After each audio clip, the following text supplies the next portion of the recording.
एक बात बहुत अच्छे से अपने भीतर उतारिए। आपको लगता है मेरा पति बहुत मेहनत करता है और उसका कोई फल नहीं मिल रहा, बहुत परिस्थिति नीचे जाती जा रही है, खूब डाउन होते जा रहे हैं, हमारे पास में कुछ भी नहीं है। यहाँ तक कि मेरे पास इतना भी नहीं कि मैं सीहोर कुबेरेश्वर धाम भी चले जाऊं और रुद्राक्ष उत्सव की कथा सुनकर। आपको लगता है ऐसा कि आपके पास में नहीं है इतना और मैं सीहोर तक भी नहीं जाता हूं, मेरे पास धन नहीं। जितने आस्था चैनल पर सुन रहे हो, जितने मोबाइल पर सुन रहे हो, जितने यहाँ पंडाल में सुन रहे हो, आपको लग रहा है मेरा ये काम नहीं हो रहा, मेरे पास में इतना नहीं है, मेरा बहुत व्यापार कर रहे हैं पर आ ही नहीं रहा, धन कहीं से नहीं आ रहा, बहुत टेंशन में जीवन चल रहा है। तब 7 बेलपत्र लेना है। कितनी बेलपत्र लेना है? 7 बेलपत्र में से सबसे पहली बेलपत्र, घर से जब चलो तो घर के पास में जो घर के अंदर रसोई घर में मटका होता है, क्या बोलते हैं यहाँ पर, हंडा, मटका, गगरा, घड़ा, जिसमें तुम पानी भरते हो, टंकी, बाल्टी, जो भी होता है रसोई घर में जो पानी भरते हो तो पीने के, हंडे में, बॉटल, उसमें टंकी में, जिसमें भी तुम भर के रखते हो, एक बेलपत्र उस हंडे के पास में, मटके के पास में वहां रखना है। घर से उसी मटके में से पानी लेना है, उसी हंडे में से एक लोटा जल लेना है, उसको लेकर जाना है। एक बेलपत्र वहां रख दी, बची कितनी? 6 बेलपत्र में से चलते चलते एक बेलपत्र पानी लेकर जब जाओ तब एक बेलपत्र बेलपत्री के वृक्ष के नीचे बेलपत्र चढ़ा के उस पर जल चढ़ा दो। 6ठी बेलपत्र, जल को पूरा मत चढ़ाना, जल लेकर चढ़ाना। 5वें नंबर की बेलपत्र नंदीश्वर के पास में, जिस नंदी का पांव ऊपर की ओर हो, एक पांव नीचे दबा रहता है, एक पांव ऊपर वाले पांव के पास में एक बेलपत्र रख देना। 5वें नंबर की बेलपत्र वहां रख दीजिए। 4थे नंबर की बेलपत्र अशोक सुंदरी वाली जगह, हमने कई बार आपको अशोक सुंदरी का स्थान बताया। ये जलाधारी, यहाँ जो बीच में से जल बहता है, बीच में एक मोटी लाइन होती है, अशोक सुंदरी। 4थे नंबर की बेलपत्र यहाँ रख दीजिए, थोड़ा सा जल समर्पित कर दीजिए। 3रे नंबर की बेलपत्र यहां बैठकर जल चढ़ा रहे हो तो यहां रखो, यहां बैठकर जल चढ़ा रहे हो तो यहां रखो, यहां बैठकर चढ़ा रहे हो तो यहां रखो, मतलब पार्वती जी का जो हस्त कमल है उस पर रखना है और उस पर जल चढ़ाना है। 3रे नंबर की। 2रे नंबर की बेलपत्र शंकर भगवान का जो शिवलिंग है उसके ऊपर बेलपत्र को रखना है। बेलपत्र की जो डंडी है, आप बैठे हो वहां पत्ती का मुंह होना चाहिए, डंडी का मुंह तुम्हारे ठीक बिल्कुल। बेलपत्र यहां रखें। 2रे नंबर जल चढ़ाएं। एक बेलपत्र जो 7वें नंबर की है, उस बेलपत्र को जो जलाधारी है जल चढ़ाने वाली, उस जलाधारी का स्पर्श कराएं और उस बेलपत्र को वापस लेकर उसमें से थोड़ा सा जल उस जलाधारी में डाल दें। उस बेलपत्र को जो 7वें नंबर की बेलपत्र है उसका स्पर्श केवल जलाधारी को कर बाबा से विनती कर उस बेलपत्र को किसी भी दिन आप अपने घर में लाकर रख लो और कुबेरेश्वर धाम आप आना चाहते हो, बाबा से विनती कर आना, बाबा ऐसा धन देना कि मैं वहां जाकर लोगों को पानी पिला सकूं, बिस्कुट खिला सकूं, ऐसी कृपा करना। 7 मार्च को कथा प्रारंभ होगी कुबेरेश्वर धाम की। 5 मार्च के पहले मेरा बाबा तुम्हारी झोली जरूर भरेगा और तुम्हें कुबेरेश्वर धाम जरूर बुलाएगा, पक्का। ज्यादा दूर का नहीं सोचना, नजदीक। 7 बेलपत्र का उपाय, 7 बेलपत्र का उपाय शिव जी का एक आनंद फल प्रदान करना। पहली परिंडे के पास, 2री बेलपत्र के वृक्ष के नीचे, 3री नंदी के यहाँ, 4थी अशोक सुंदरी के यहाँ, 5वीं पार्वती जी के यहाँ, 6ठी भगवान शंकर के ऊपर, 7वीं जलाधारी का स्पर्श कराकर वापस।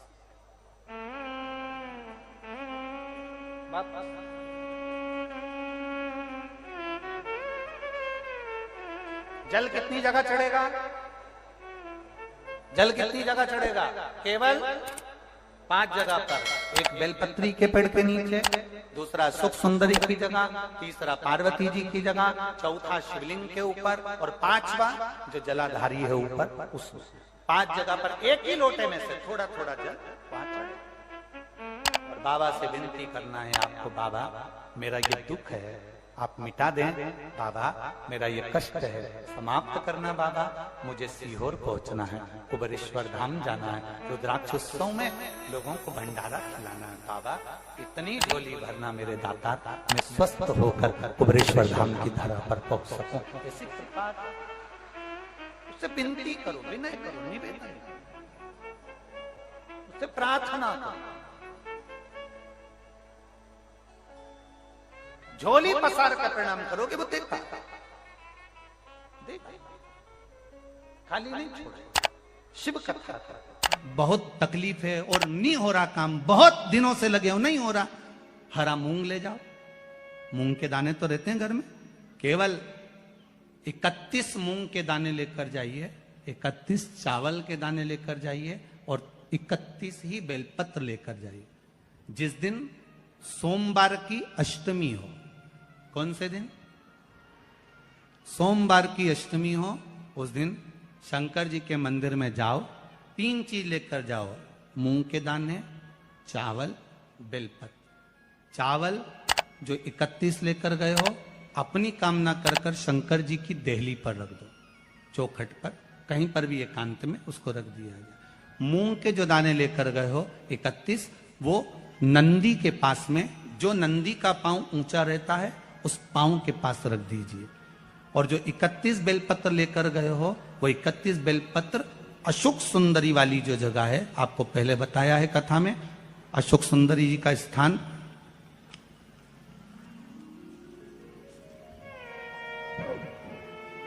ये शिवलिंग, ये जलाधारी जहां से पानी बहता है, उसके बीच में एक मोटी सी लाइन होती है जो शंकर भगवान की छोटी लड़की अशोक सुंदरी का स्थान है। शिव जी के 13 बच्चे हैं, 13 बच्चे में सबसे छोटी लड़की अशोक सुंदरी यहीं पर विराजमान होती है जहां से पानी नीचे गिरता है।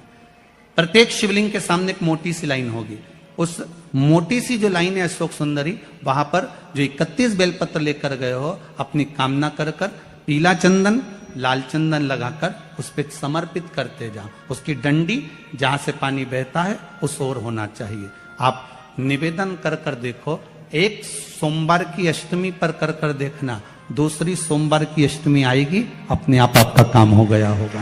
बाबा से निवेदन तो करो, क्यों भटक रहे?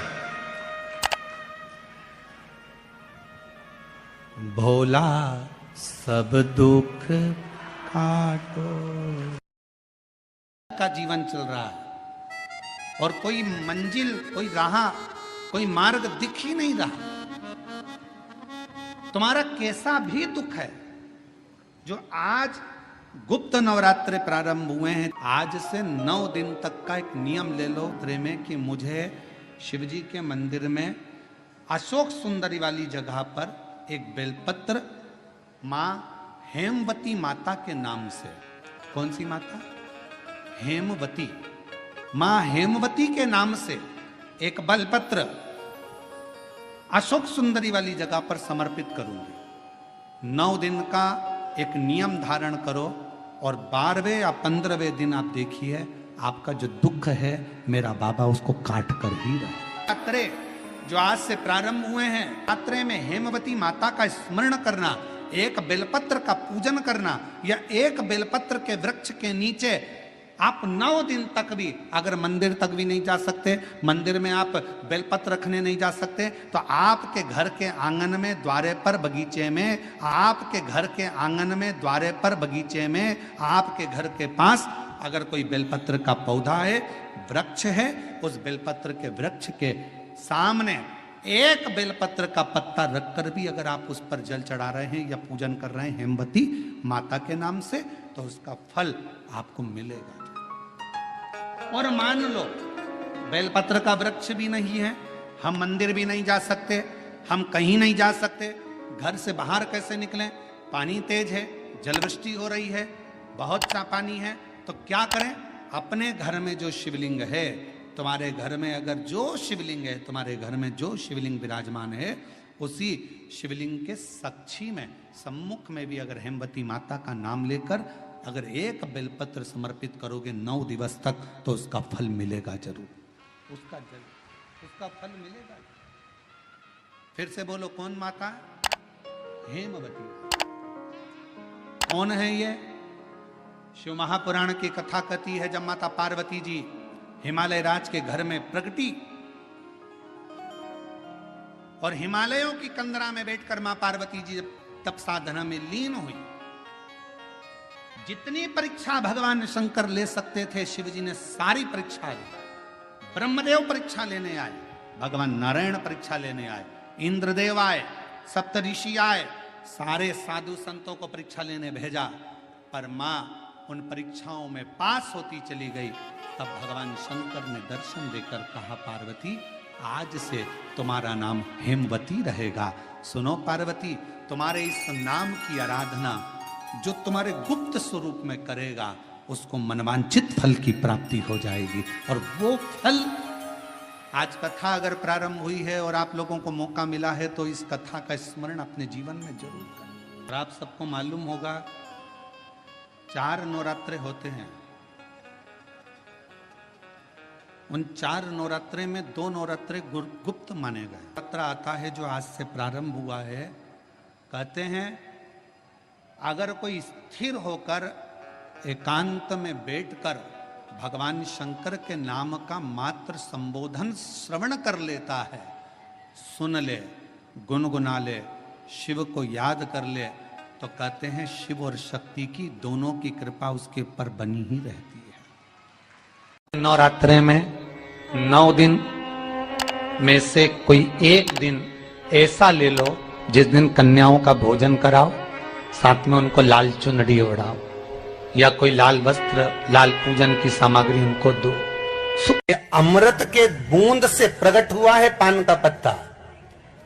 33 कोटि देवताओं के पूजन में, पाठ में, अर्चना में ये अमृत का पत्ता काम आएगा। जिस जल के पात्र में यह पत्ता रखा रहेगा, वो जल क्षीर सागर के अमृत तुल्य हो जाएगा। क्षीर सागर के अमृत तुल्य। घर में लड़ाई चल रही है, क्रोध हो रहा है, विवाद हो रहा है, आपस में परिवार टूट रहा है, विवाद हो रहा है, पति पत्नी में झगड़ा हो रहा है, अदालत तक बात पहुंच गई, तलाक तक बात पहुंच गई, तो भी अगर एक श्रीफल को लेकर घर में घुमाकर उस पे लच्छा लपेटकर तुमरुका जी का नाम लेकर, जिस पति पत्नी में झगड़ा और उसके नाम का मोली लच्छा, लच्छा जानते हो, मोली जो हाथ में बांधते हैं, नाड़ा, उसको लपेट कर अगर शंकर जी के मंदिर में ले जाकर उसको समर्पित कर दिया जाए तुमरुका जी के नाम से, तो पति और पत्नी में बैर होना समाप्त हो जाता है, दोनों में प्रेम बढ़ जाता है। तलाक की भी बात चल रही हो तो दोनों में प्रेम हो जाता है। तलाक नवरात्रे चाहे चैत्र के आए नवरात्रे, चाहे सर्दियाँ आए, चाहे गुप्त नवरात्रे आए, उसमें शंकर भगवान की जितनी जितनी आराधना करोगे उतनी उतनी जगत जननी जगदम्बा दुर्गा प्रसन्न होती चली जाती है और वर देती चली जाती है, उतनी। आम के पल्लव की महत्वता को जरा जानिएगा, बहुत बहुत ध्यान दीजिएगा। आम के पत्ते देखे आप लोगों ने? अरे बोलो जम के तो बोलो, देखें। उसका प्रयोग कभी आप लोगों ने करा? आम के पत्ते का कभी प्रयोग कर कर देखिएगा। अभी तो नवरात्रि चल रही है, नवरात्रे में जब 5वां दिन नवरात्रे का रहे, चैत्री नवरात्रे का 5वां दिन रहे, और मान लो कि आपके घर में किसी बच्चे की, लड़के की या लड़की का या मंगल विवाह नहीं हो रहा हो, या शादी नहीं हो रही हो, या उस लड़के लड़की के लिए बहुत प्रयास कर लिया आपने और उसकी शादी हो ही नहीं रही, अथक प्रयास आपने कर लिया और उसका मंगल विवाह नहीं हो रहा, तो ये देवी भागवत में स्पष्ट कहा गया है, देवी भागवत में वर्णन किया गया है, देवी भागवत में वर्णित किया गया। और देवी भागवत में कहा गया कि आम का जो पत्ते होते हैं, आम का जो पत्ता होता है, आम का जो पल्लव होता है, उस आम के पत्ते पर हल्दी और सिंदूर, इन दोनों से स्वस्तिक का निर्माण किया जाए। देवी भागवत का संवाद है, बहुत ध्यान देना महाराज। जिन कन्याओं का विवाह ना हो, पंचमी के दिन, नवरात्रे की कोई सी भी पंचमी, मतलब जो पंचमी तिथि पड़ेगी, कोई भी नवरात्र हो, चाहे वो 4 नवरात्र में से, चाहे वो पौष का हो, अश्विन का हो, चैत्र का हो, आषाढ़ का हो, किसी भी नवरात्र में आप कर सकते हैं। एक पान के पत्ते पर, एक ही पत्ते पर जो 2 स्वस्तिक बनेंगे, एक हल्दी का बनेगा, एक सिंदूर का बनेगा। बस अंतर इतना है, जो हल्दी का स्वस्तिक है उस पर कंकु के चावल अर्थात रौली के चावल, रोली कुंकू के चावल रखना है, और जो सिंदूर का है उस पे हल्दी के चावल रखना है। इतना रखकर जिस लड़का लड़की का विवाह नहीं होता उसकी हथेली पर रखकर उसका नाम और गोत्र बोलकर महाराज उसको ले जाकर नीम के पेड़ के नीचे उसको रख दिया जाता है। मात्र 3.5 या 4 महीने ऐसे रहते हैं जिसके अंदर उस लड़का लड़की का विवाह पक्का हो जाता है। जिसका विवाह नहीं होता केवल उसी के लिए, जिसका मंगल विवाह ना हो रहा, आम के पल्लव में शिव का वर प्रदान है, आम के पल्लव में शंकर का आशीर्वाद। इसका वर है ये शंकर का। 11 आम के जो पत्ते जिस डाली में लगे होते हैं, वो डाली कोमल सी डाली, 11 टुकड़े महाराज एक कच्चे सूत से लपेटकर 11 बार उसका भाग, जब उसको लपेट लोगे इस तरह से इकट्ठा करके, आगे का जो भाग है 11 बार कच्चा सूत लपेटने के बाद जो भाग पीछे का आगे का कोई भी हो उसको शहद में डुबाकर शिव जी को समर्पित कर दो। किस जगह पर रखना है? अशोक सुंदरी वाली जगह। अशोक सुंदरी की जगह जानते हो आप लोग, पहले भी आपको बताया है, आज फिर आपको वर्णन कर दें। जैसे ये गोल जलाधारी है, ये शिवलिंग रखा है, ये 2 जहां से पानी बह रहा है बाबा के चरणारविंद, राइट में श्री गणेश जी का स्थान, लेफ्ट में कार्तिकेय का स्थान, बीच में अशोक सुंदरी की जगह। शंकर भगवान की 6 लड़कियां हैं। भगवान शंकर के 13 बच्चे, 13 बच्चों में से 6 लड़कियां, उस 6 लड़कियों में से एक लड़की का स्थान, भगवान शंकर की एक बेटी का स्थान, अशोक सुंदरी का स्थान सामने।